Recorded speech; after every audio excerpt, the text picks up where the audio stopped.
বিধানসভা নির্বাচনের প্রাক্কালে মধ্যমগ্রামের বাদুগুস্তিয়া তালপুকুর এলাকার মানুষের দীর্ঘদিনের দাবি পূরণ হল। স্বেচ্ছাসেবী সংস্থা ভোরের আলোর উদ্যোগে এলাকার মানুষের জন্য চালু হল বহু প্রতীক্ষিত একটি আধুনিক অ্যাম্বুলেন্স পরিষেবা। সংস্থার প্রধান উদ্যোক্তা আশাদুল মণ্ডলের ঐকান্তিক প্রচেষ্টায় এই পরিষেবাটি বাস্তবায়িত হয়েছে।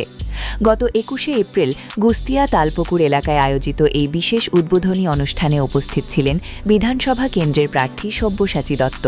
তিনি নিজে উপস্থিত থেকে ফিতে কেটে এবং পুষ্পার্ঘ্য অর্পণ করে এই নতুন অ্যাম্বুলেন্সটির শুভ উদ্বোধন করেন। উদ্বোধনের পর তিনি জানান, এলাকার সাধারণ মানুষের কথা মাথায় রেখেই এই উদ্যোগ নেওয়া হয়েছে। আপৎকালীন সময়ে বা যে কোনো জরুরি প্রয়োজনে স্থানীয় বাসিন্দারা যাতে খুব সহজেই এবং স্বল্প মূল্যের বিনিময়ে এই অ্যাম্বুলেন্স পরিষেবা পেতে পারেন, সেই লক্ষ্যেই এই পরিষেবা ২৪ ঘণ্টা চালু থাকবে।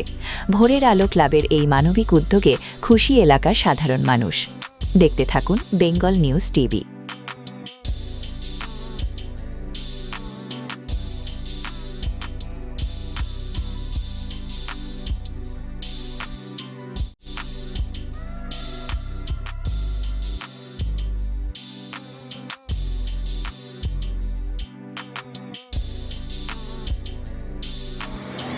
আপনাদের আশীর্বাদ হতো ঘরের ছেলে, আপনাদের আশীর্বাদ দোয়া নিয়ে নির্বাচিত ডক্টর বিবর্তন সাহা, পৌর প্রতিনিধি ২১ নম্বর ওয়ার্ডের বারাসাত পৌরসভা, এখানে উপস্থিত সকল নেতৃবৃন্দ, আমার ছোট ভাই আশাদুল, রামপ্রসাদ বাবু, দিদি আছে,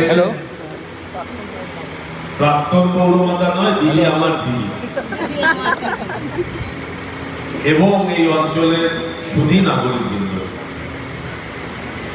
এই তালপুকুর অঞ্চলে আমাকে আশাদুল প্রায় ৫-৬ দিন ধরে বলছে যে ভোরের আলো নামে আমাদের একটা সংগঠন আছে, সেই সংগঠনের তরফ থেকে আমরা মানুষের পরিষেবা দেব বলে একটি অ্যাম্বুলেন্স প্রদান করব। আমি ওকে জিজ্ঞেস করেছিলাম যে অ্যাম্বুলেন্স তো দিলি, কিন্তু চালাবে কে? রাত বিরেতে লোকের অসুখ হলে নিয়ে যাওয়ার লোক পাওয়া যাবে তো, না বারাসাত হসপিটালের সামনে নিয়ে না করিয়ে দিবি? বলেছে না, এটা পাড়ার মধ্যেই থাকবে, গ্রামের মধ্যেই থাকবে, এবং গ্রামের সকল মানুষের যখন দরকার পড়বে এটা চলবে, এবং আপনাদের প্রতিনিয়ত যেটুকু দরকার, মানে অতিরিক্ত, দেখুন যেটুকু ভাড়া লাগে সেটা লাগবে, কিন্তু এর থেকে লাভ করা হবে না। এখান থেকে বারাসাত হসপিটাল যেতে যদি ২০০ টাকা লাগে তাই নেওয়া হবে, এখান থেকে এনআরএস হসপিটাল বা আরজি করে যেতে যদি ৩০০ টাকা লাগে তাই নেওয়া হবে, ওই ১০০০ টাকা ১৫০০ টাকা ওসব নেওয়া হবে না। কিরে, তাই তো?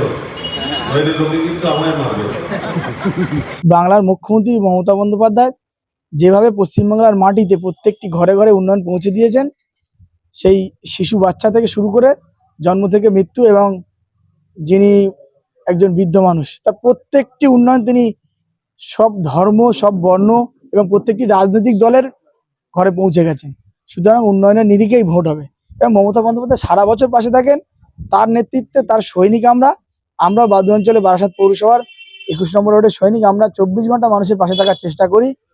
এবং যিনি আমাদের প্রার্থী হয়েছেন তিনি একজন দক্ষ মানুষ, যিনি ১৯৯৫ সাল থেকেই পৌর প্রতিনিধিত্ব করে এসছেন, এবং তার ওয়ার্ডের প্রয়াত জ্যোতি বসু মুখ্যমন্ত্রী তার ওয়ার্ডের একজন নাগরিক ছিলেন, তারপরেও তাকে হারাতে পারেনি। তিনি একজন দক্ষ মানুষ, ইতিমধ্যেই বারাসাতের বিধায়ক হতে পারেননি এবং চেষ্টা করছেন বারাসাতের মানুষের পাশে থাকার।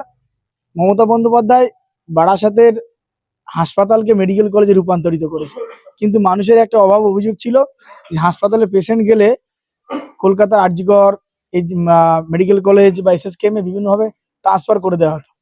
তিনি ইতিমধ্যে ইনিশিয়েটিভ নিয়েছেন এবং মুখ্যমন্ত্রীর সঙ্গে কথা বলেছেন।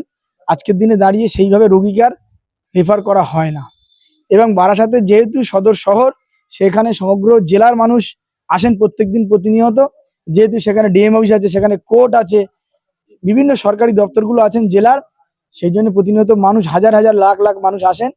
তিনি বুঝতে পেরেছেন এসে যে বারাসাত শহরটা যানজট খুব সমস্যা, তাই জন্য তিনি প্রতিবাদ করেছেন এবং সেটাও মুখ্যমন্ত্রীর সঙ্গে কথা বলে ইতিমধ্যেই বারাসাতের সমগ্র মোড়ে এবং বারাসাতের প্রত্যেকটি রাস্তায় বিভিন্নভাবে ট্রাফিক নিয়ন্ত্রণ করছেন এবং শুধু দিনের বেলা নয়, রাত্রেবেলাও।